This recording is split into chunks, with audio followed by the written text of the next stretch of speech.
네, 강범석 시사평론가와 함께 진행하는 시사적중 8월 3일 방송 출발하겠습니다.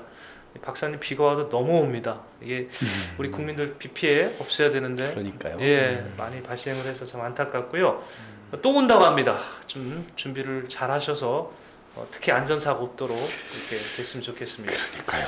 자, 오늘 저희가 이야기는 이 법무경찰개혁위원회 네. 법무검찰입니까? 예. 예. 경찰은 개혁할 건 없나 보네요. 따로 별도위원회가 있죠. 별도위원회가 있어서요. 네. 법무검찰개혁위원회가 지난달 27일 발표했던 거를 가지고 얘기를 좀 풀어보도록 하겠습니다. 개혁위원회가 그 법무부 장관과 검찰총장의 수사 지휘권 제도 개혁 등에 대해서 의결한데 이거를 20일차 권고안에 담아서 발표를 했습니다. 그 내용을 보면 개혁위는 법무부 장관이 각 고등검사장에게 구체적 사건에 대해 서면으로 수사 지휘를 할 수 있도록 하고, 이거 제가 잘못 읽은 거 아니고요. 법무부 장관이거든요. 검찰총장이 아니고요. 또 고검장의 서면 의견을 받도록 권고를 했습니다. 그러면서 검찰총장의 구체적 수사 지휘권을 폐지하고 이를 각 고검장에게 분산할 것을 권고했습니다. 그 검찰총장이 사건을 지휘할 수 없다, 이렇게 하라는 거잖아요. 이게 결론은요. 이게 맞는 건지 모르겠어요. 검찰총장이 그러면 뭘 해야 되는 거죠? 그래서 뭐 진중권 교수는 그냥 화분 하나 갖다 놓자고 했잖아요. 식물총장? 저런 얘기가 있잖아요. 위인설관이라고. 위인설관. 누구를 그 자리에 앉히고 싶어가지고 억지로 자리를 만들어내는 거예요. 이런 경우는 좀 반대에 해당하는 것 같은데 이거는 누가 봐도 윤석열 맞춤형 검찰 개혁 아니죠. 그 반대로 보면 추미애 장관형 법무부 장관인가요? 추미애 장관은 뭐 법무부 장관에 그렇게 큰 미련 있는 분 같지는 않고 이렇게 본인이 하여간에 이 민주당이나 이제 그 여권에서 오랫동안 발해왔던 그 과정에서 조국이라고 하는 그 전사자도 나왔던 그 이 검찰 때려잡기 너무 말이 심한데 하여간에 누군 그러더라고요. 제 얘기는 아니고 쓰기는 검찰 개혁이라고 쓰고 읽기는 검찰 장악이라고 읽는다 뭐 이런 분도 있는데 그냥 저 인용하자면 그런 뜻인데 검찰 손보기 내지는 검찰 힘 빼기 뭐 누구 말 맞다나 검찰 장악하기를 해낸 실적을 보여주는 거고 그리고 그걸 바탕으로 해서 다 본인이 다른 뭔가 꿈이 있으시겠지 여기서 뭐 본인이 뭐 이렇게 무슨 그 법무부 장관에 큰 미련이 있어 보이지는 않아요. 대신에 하는 동안에는 사정없이 휘둘러서 확실하게 뭔가를 보여주겠다라는 이제 그런 의지는 저렇게 비쳐 나오는 것 같습니다. 근데 우리 검찰이 그동안 잘못한 것도 있긴 있죠. 그렇죠. 진리는 준 것도 있긴 있죠. 그렇죠. 이게 그 전에는 그랬던 거죠. 예를 들어서 이제 그 국가가 있지만 국가를 구성하는 이제 주요 그걸 뭐 기관이라고 해야 되나 부분이라고 해야 되나 그것들이 그 독자적으로 자기 힘을 갖는 뭐 그런 식의 것들이 있었죠. 그러면 이제 과거에 보면 봉건제로부터 그러니까 전 근대 국가들 보면 이제 그런 경우가 많은데 뭐 군이 사실은 뭐 대한민국도 보면은 이제 그 국가 행정기관보다는 사실 군이 먼저 그 조직이 잘 된 사례가 있었으니까 그런 역사가 있으니까 그런 것도 있지만 군이 국가보다 더 조직적이고 더 권한이 많았던 시절도 있었어요. 그러니까 사실은 뭐 군부 출신들이 이제 뭐 국가를 장악하고 뭐 군부 독재 국가다라고 했던 거고 군 출신들이 되게 국가를 통제했던 그런 기간도 있었고 근데 이제 군에 대한 문민 통제는 이제 어느 정도 이루어졌다고 보고요. 이제 YS 정부 출범 이후로 보면은 사실 이제 군이 우리가 이제 군의 구테타 위협에 대해서 현실적으로 의식하는 국민이 거의 없죠. 오히려 군이 너무 그 군인 같지 않고 너무 일반 공무원처럼 돼 간다. 직장인처럼 돼 가는 거에 대해서 오히려 걱정하는 분이 생길 정도는 군에 관한 군이 어떤 그 국가 권력을 초월하는 힘을 가진 거는 이제 걱정 안 해도 되는 거고 또 안기부의 경우도 이름도 많이 바뀌었지만 여러 가지 과정 거치면서 그 무소불위의 권력으로서의 그 안기부, 이 남산의 부장들 뭐 그런 영화도 있었습니다만 그런 것도 많이 없어졌고 이제 남은 게 이제 그 검찰인데 사실 이제 검찰의 문제가 이제 그 정권과 상관없이 그 뭐 그 내부 구성원의 성향과 상관없이 검찰은 하나다, 한 몸이다, 뭐 검사 동일체다 이래가지고는 이 그냥 완전히 그냥 그 뭐랄까요 자기 독립 공화국처럼 자기 네. 권한을 가지고 있는데 사실 그 검찰이 무서웠던 이유, 그다음에 정치 권력이 검찰에 대해서 껄끄랬던 이유 중에 하나는 기소 독점권, 기소 편의주의 이것 때문에 그렇거든요. 그래서 네. 그거에 대한 대안으로 이제 그 공수처라고 하는 별도의 기소권을 갖는 기구를 이제 만들겠다는 아이디어가 나온 건데 그거에 그치지 않고 현재 검찰이 그 권력에 대한 수사를 그 못하게 만들겠다라는 지적이 나올 정도로 네. 검찰의 독자적인 수사권 그리고 뭐 그 검찰 내에서의 그 정점이라고 하는 검찰총장의 지휘권을 포함한 힘 빼기가 어떤 주 내용인 것처럼 검찰 개혁이 진행되고 있는 거죠 현재. 그 말씀은 이제 저는 이제 금방 와닿습니다. 근데 우리 검찰이 개혁할 부분이 분명히 있어요. 예, 분명히 있습니다. 있는데 왜 자꾸 이 권고안이 지금 말씀하신 것처럼 어떤 특정인의 힘 빼기 쪽으로 제도가 바뀌고 하려고 하는 그런 자꾸 생각이 드는지 그러면 이 권고안의 어떤 방향이나 이런 게 잘못돼서 그런 저만 비단 느끼는 게 아닐 거고 그렇게 느끼는 분들이 있을 것 같아서 그럼 이 과정이나 이게 뭐가 좀 잘못된 거 아닌가 이걸 뭐 여러 차례 반복해서 말씀드립니다만 관점에 따라서 똑같은 사안도 각기 달리 보는 거죠. 그러니까 이제 어느 한쪽 측면에서 보면은 그동안 검찰이 그 선출되지도 않는 권력임에도 불구하고 선출된 권력의 지시에 따르지 않거나 통제에 따르지 않거나 아니면 오히려 그 선출된 권력을 위협하는 그 자기의 힘을 남용하는 그런 것을 이제 그 정리를 해야 되겠다. 그런 이제 바로 잡아야 되겠다라는 이제 주장을 하는 측면도 있고 다른 측면에서는 그동안에 이제 그 검찰이 그 권력의 뭐 좀 심한 표현으로 뭐 그 충견처럼 그 정적을 때려잡는 합법적인 그 폭력의 수단으로 활용되어 오던 거로부터 정치적 독립성, 중립성이 이제 강조되다 보니까 살아있는 권력, 현재의 권력에게도 그 수사의 칼날을 들이대는 이런 상황을 못 견뎌해서 오히려 반대로 이 검찰의 정치적 중립성, 독립성을 훼손하면서 정권의 입맛에 맞는 검찰로 바꾸려 하는 거 아니냐 이런 의심까지 양극단의 입장에 동시에 있죠. 근데 지금 우리 진행자께서 걱정하시는 것 같으면은 실제로 지금 우리가 그 검찰의 독립성, 그 중립성 문제는 검찰권의 남용과 함께 우리 대한민국이 해결해야 될 중요한 문제 중에 하나인데 어느 하나 때문에 다른 하나를 희생시킨다거나 어느 하나만을 위해서 다른 하나를 무시해도 되는 그런 거는 아니거든요. 두 가지가 동시에 그러니까 검찰권의 남용을 통제할 수 있는 방안 그럼에도 불구하고 현재 권력에 충직한 개가 되는 식의 개라고 하니까 표현이 이상하네. 충견 역할을 하는 그런 식의 검찰도 되면 안 된다고 하는 그 두 가지 과제를 어떻게 슬기롭게 수행해 나갈 것이냐, 실현해 나갈 것이냐가 문제인 건데 지금은 사실 보면은 말은 굉장히 그럴싸한데 자칫하면 이게 검찰 개혁이라는 명분하에 그 적어도 검찰의 독립성 검찰의 정치적 중립성 면에서는 퇴행하는 거 아니냐는 우려가 있는 것도 사실이죠. 자, 우리 시민단체들 어떤 의견을 갖고 있는지 또 어떤 이거에 대해서 견해를 내고 있는지 한번 보겠습니다. 친여 성향 친보단체 중에 하나죠. 참여연대 의견을 좀 보겠습니다. 이 검찰총장의 수사지휘권을 폐지하고 고검장에게 수사지휘권을 넘기고자 하면서 법무부 장관에게 구체적 사건에 대해 수사 지휘권을 주는 것은 앞뒤가 맞지 않다 이렇게 일단은 얘기를 했고요. 그러면서 차라리 검찰총장의 수사 지휘권을 나누자고 한다면 지방검찰총장을 고려할 필요가 있다 이렇게 얘기를 했습니다. 근데 경찰이 지금 각 지역에 경찰청을 두고 있고요. 거기서 독자적 수사를 하고 물론 제 의회 지휘는 검찰이 받고 있습니다만 그렇게 하고 있잖아요. 그걸 염두에 두고 한 것 같은데 여기가 딴 데가 아니고 참여연대입니다. 우리 진보단체에서도 우려를 하는 것 같아요.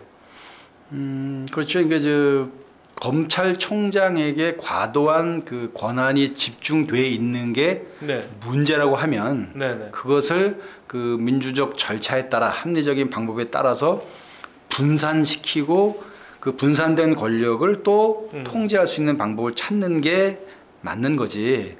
검찰총장한테 힘이 집중돼 있으면 그건 문제고 법무부 장관에게 힘이 몰려 있으면 그건 괜찮다라는 논리는 그 근거가 이렇게 희박하죠. 그거는 더군다나 현재처럼 누가 봐도 현재 그 검찰총장이 정부와 어느 정도의 그 각을 세우고 정부 측 관계자들에 대한 수사를 진행하고 뭐 기소를 해서 재판까지 이게 붙이는 등 여러 가지 현 정부가 껄끄러운 입장이 있기 때문에 이런 거 아니냐는 오해 사기에 충분하고, 또 오늘 현재 법무부 장관이 그런 식으로 이제 현재 검찰총장과 대립각을 세우면서 그 권한을 그 빼는데 굉장히 힘을 많이 쓰고 있는 분이기 때문에 이런 주장들이 어느 정도 설득력을 갖고 있는 것 같아요. 예, 경실련도 뭐 방향은 약간 다릅니다만 비슷한 얘기를 했습니다. 경제정의 실천연합은 오히려 검찰의 정치적 중립과 독립성을 그러니까 이거죠. 검찰총장 수사지휘권 없앤다는 것이 중립성과 독립성을 약화시킨다는 점에서 우려의 입장을 표한다. 그러면서 권고하는 검찰총장 행사의 중립성과 독립성을 강화해야 한다는 검찰개혁의 본질을 망각하고 있다라고 지적을 했습니다. 그래서 이렇게 보니까 결국은 이게 윤석열 검찰총장의 힘빼기인데, 저분이 우리 그 검찰의 적폐, 최고 대빵입니까? 그러니까 저분만 빼면 이게 검찰이 완전 개혁이 되는 거예요? 그런 몇 년 전에는 그 다 박수 쳤잖아요. 그분이 검찰총장 된 거예요. 그럼요. 아니 총장 된 게 되기 전에 뭐 어쨌건 뭐 우리가 뭐 잊어버리는 분은 별로 없겠지만 두 분의 그 전직 대통령과 한 분의 대법원장을 그 잡아다가 구속시키고 재판받게 하거나 징역 살게 하고 있는 당사자가 윤석열 서울중앙지검장이었고요. 우리 또 한동훈 검사 밑에서 같이 일하지 않았나요? 그랬다가 이제 지금 뭐 보면은 이제 그 이게 뭐 공교로운 건지 그것 때문인지는 뭐 인과관계는 잘 모르겠습니다만은 그 뭐 울산시장 그 당선을 위한 뭐 청와대 등 국가기관의 개입, 선거 부정 혐의에 대한 조사, 조국 장관 관련된 조사, 뭐 대통령을 형이라고 불렀다는 그 유재수 금감위 국장에 대한 수사, 뭐 등등 해서 이 집권 세력이 좀 껄끄러워할 만한 수사들이 진행되면서부터 분위기가 확 바뀌고, 그 전에 적폐 수사할 때는 검찰 개혁 얘기가 별로 나오지 않았거든요. 그런 것 같아요. 약간 학술적인 수준에서 뭐 얘기가 좀 되다 말다 하고 뭐 그렇게 깊이 관심을 갖지 않다가, 그러니까 조국 장관, 뭐 유재수 국장, 뭐 송초로 울산시장 관련된 뭐 이런 것들이 터지기 시작하면서부터 검찰 개혁에 대한 얘기들이 점점 그 많아지고 커지면서 결국은 쭉 몰아갔더니 이게 지금 최종 가장 최근 거로 보면은 검찰총장 힘 빼기, 검찰총장 권한 법무부 장관에게 넘겨주기, 그리고 법무부 장관이 검찰총장 패스하고 검찰총장 바로 밑에 있는 고검장 직접 지휘해서 검찰 장악하기, 이건데 이거를 가지고 검찰 개혁이다라고 주장하는 거는 사실은 글쎄 누가 동의할까요? 우리 국민들이라면. 그렇게 되면 검찰총장 명예직이네요. 글쎄 뭐 명예직 검찰총장 얘기도 나오고 뭐 식물총장 얘기도 나오고 합니다만은 본질은 하여간에 그런 거죠. 우리가 결국 민주사회에서 뭐 시스템이나 매뉴얼이 모든 걸 다 해결해 주진 않지만 시스템으로 민주적 통제에 관한 걸 놔둬야지 사람을 두고 이 사람이면 믿을 만하다. 저는 그거는 사람을 믿을 수가 없다고 봅니다. 결국 시스템이 그 사람을 통제해야지 사람의 선의를 가지고 시스템이 잘못돼도 이 사람이라면 잘할 것 같다. 그거는 사실은 우리가 그 3년 전에 우리 지금 대통령 취임하실 때 그런 사람들 기대를 많이 했어요. 우리가 뭐 여러 가지 제도적으로 허점이 많지만 이분이라면 그런 거 실수 안 하고 잘못 안 하고 다 잘할 거라고 그렇게 한 적이 있어요. 근데 저는 기본적으로 민주국가라고 하면 그리고 법치국가라고 하면 우리가 왜 법치국가를 하고 그런 식으로 통제를 하겠어요. 그건 무슨 얘기냐면 사람의 본성을 본성대로 놔두면 이게 만인에 대한 투쟁이 되는 거거든. 그래서 사람의 그걸 좀 통제하는 거예요. 그걸 좀 과하게 통제하면 전체주의로 가는 거고, 뭐 전체주의, 우리가 흔히 생각하는 전체주의는 아니더라도 예를 들어서 뭐 우리가 무슨 과거의 그 역사에 보면 혁명 당시로 보면 예를 들어 우리가 프랑스 혁명에서 로베스피에르 같은 사람도 굉장히 선의를 가지고 굉장히 과격한 정책을 급진적으로 시행했던 거거든요. 결과적으로는 그래서 그게 이제 프랑스 국민에게 프랑스 혁명 자체에도 약간 부정적인 영향을 미쳤고 본인도 비참한 끝을 본 건데, 결국은 사람의 선의로 시스템과 그 제도를 넘어가려고 하면 반드시 문제가 생깁니다. 그런 점에서는 모든 법무부 장관을 모든 검찰총장을 믿을 수 없다라는 걸 전제로 하면 설마 이게 무슨 윤석열 검찰총장만 문제가 있고 예. 윤석열이 아닌 다른 검찰총장은 문제 없다라고 하진 않을 거 아니야. 그렇죠. 누구든지 검찰총장의 힘이 많이 모이면 문제가 있다라고 하면 똑같이 그 얘기가 모든 법무부 장관도 권한을 많이 가지면 문제를 일으킬 수 있다라고 전제를 해야죠. 예. 자, 이래서 그런지요. 우리 법조계 주변에서는 차라리 검사장을 직선하자 이런 얘기도 있어요. 어떻게 생각하세요? 그건 이제 검찰 개혁 얘기가 나올 때부터 있었던 거고 미국 같은 경우는 이제 그렇게 하죠. 근데 미국 우리가 지금 우리 법무 검찰 개혁 방안도 그렇고 마찬가지로 이렇게 맞물리는 그 경찰 개혁 방안도 그렇고 보면은 이게 지금 미국에서 했던 사례들을 많이 참고하는 것 같아요. 근데 사실 우리가 이 법 체계가 우리는 대륙법 체계거든. 우리는 사실은 독일법이 기본이라는 말이에요. 독일법을 일본이 베꼈고 일본법을 우리가 베낀 거야. 우리 사실은 영미법하고는 조금 다른 계열의 법 체계인데 이 사법기관 이제 예를 들어 뭐 검찰이나 경찰에 대한 것들은 또 미국을 많이 흉내를 내요. 이제 마찬가지로 미국은 연방에서는 그 연방 검찰총장이 없잖아요. 그냥 법무부 장관이 대행하잖아요. 실제로 뭐 권한이 하는 것도 아니고 주 검찰총장들은 있어요.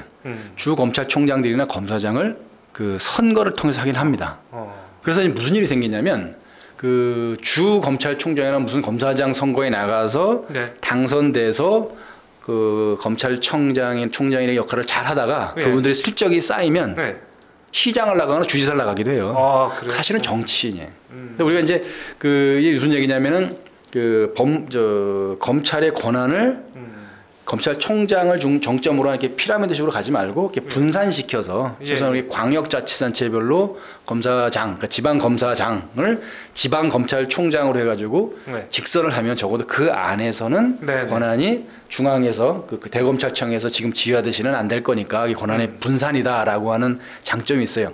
마찬가지로 경찰도 검찰의 힘은 빼면서 경찰한테 너무 힘이 많이 가는 거 아니냐 얘기할 때 경찰도 마찬가지로 그 세 가지로 나눠서 정보 빼고 그 민생과 관련된 지방자치경찰 그다음에 또 하나가 그 중앙수사본부 FBI 같은 이런 식으로 나누겠다는 건데 이건 언제 갈지 모르지만 비슷하게 각 지방별로 자치단체 차원에서 검찰권, 경찰권을 분산시키는 게 같은 맥락에서 가고 있는 거예요. 근데 사실은 이제 아직은 경찰도 자치경찰제에 대한 거나 뭐 중앙수사본부라든지 이런 제도에 대한 논의는 별로 없어요.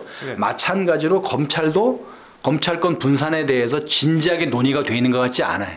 그래서 현재 나오는 법무검찰개혁안이 그런 긴 안목에서 검찰개혁에 대한 뜻보다는 현재 눈에 보이는 현재 총장의 권한을 힘을 줄이고 현재 검찰에 대한 정부의 통제 능력을 좀 강화시키려고 하는 거 아니냐는 의심을 산다는 거죠. 근데 아까 말씀드린 대로 선출직에 대한 거는 일장일단이 있습니다. 권한 분산에 대한 건 분명히 있고 근데 사실은 그 지방검찰총장이 될지 뭐 지방검사장이 될지 선거를 하게 되면 어떻게 선거를 하겠어요? 똑같은 뭐 미국도 그런 건데 이제 미국은 아까 말씀드린 대로 거의 정치인이에요. 그리고 이제 그게 또 이제 다른 얘기 좀 있다고. 그러니까 결국 그 지방 그 선출직 검사장을 했던 분들이 시장을 나가거나 주지사를 나가기도 하고 뭐 상원의원이 되기도 하고 막 이런 식이에요. 그래서 이미 미국은 그 검찰의 정치화가 많이 돼 있어요. 그래서 그 주지사하고 성향이 같은 검사장이 나오기도 하고 반대되면 검사장이 주지사를 공격하는 수도 생기고 그래서 어떻게 보면 이게 그 분산 그 중앙 검찰권의 권한 분산은 성공을 하지만 지방 검찰권이 그 지방의 정치 세력화돼서 지방의 정치적 권한 다툼의 또 하나의 이제 그 시작이 되기도 하죠. 또 문제가 뭐였냐면 분산됐다고 그래가지고 뭐 완벽하게 독립성과 중립성이 유지가 되느냐.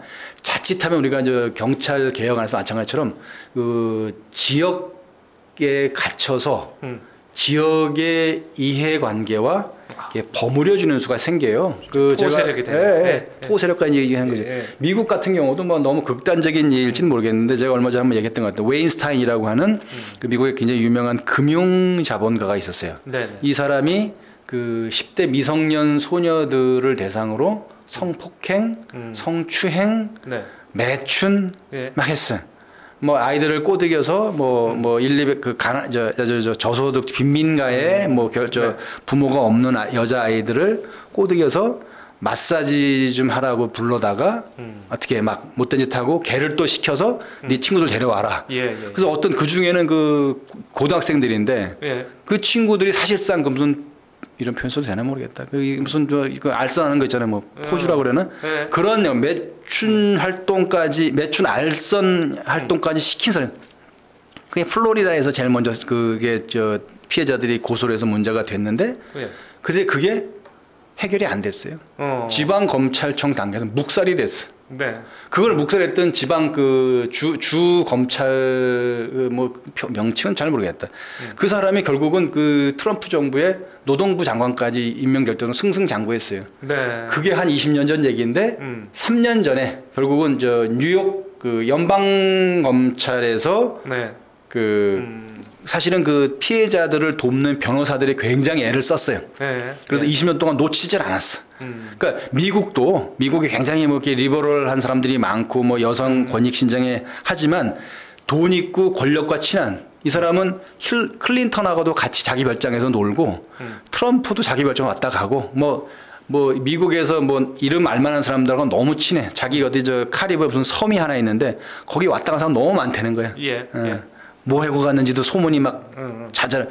그 클린턴 대통령도 그 소문까지 있었어요. 그러니까 그 정도니까 아무도 못 건드리는 거예요. 자, 그런 경우에 과연 힘 있고 권력 있는 자들과 가까이 있고 옆에 있었던 그 미국의 지방 검찰이 연방 검찰로부터는 독립을 해 있지만 그런 식으로 이상하게 일을 처리해서 그 불쌍한 피해자들이 20년 동안 아무런 구제도 피해자라는 인정도 못 받고 살았던 사례가 있어요. 근데 결국은 그 피해자들과 그 변호사들의 노력으로 웨인스타인이 체포가 됐고 유죄가 거의 확실되니까 감옥 안에서 자살을 해버렸어요.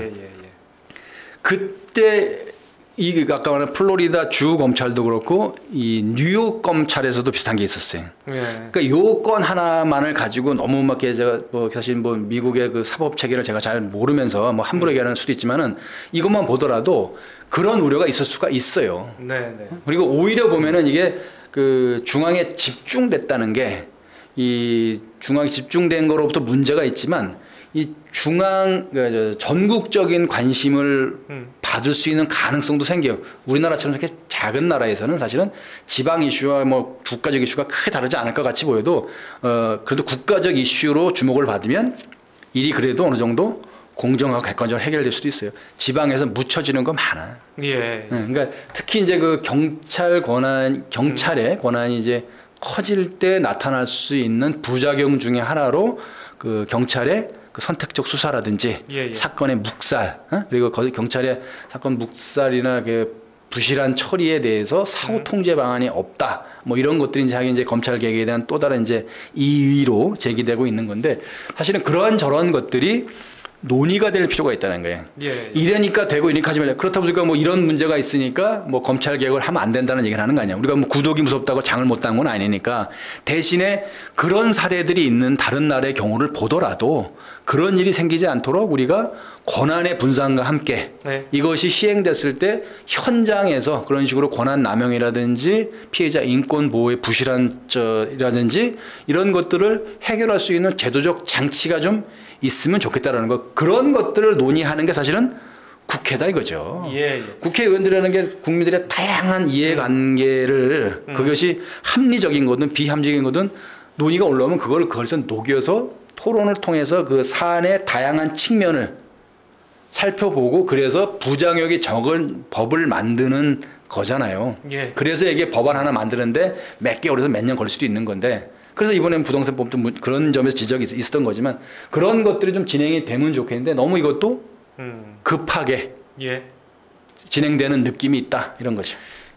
자, 이 권력을 개혁하는 거, 검찰 권력 개혁하는 거, 검찰의 업무나 제도를 개혁하는 거 필요하다고 보고요. 또 국민을 위해서 꼭 있어야 된다고 봅니다. 그러나 이것이 어떤 특정 개인의 힘을 빼기거나 아니면 특정 개인의 어떤 낭만을 위해서 진행된다고 하면은 우리 국민들 보는 시각이 바르진 않을 것 같고요. 예, 국민들이 또 그렇게 되면 언젠간 또 회초리 드실 거거든요.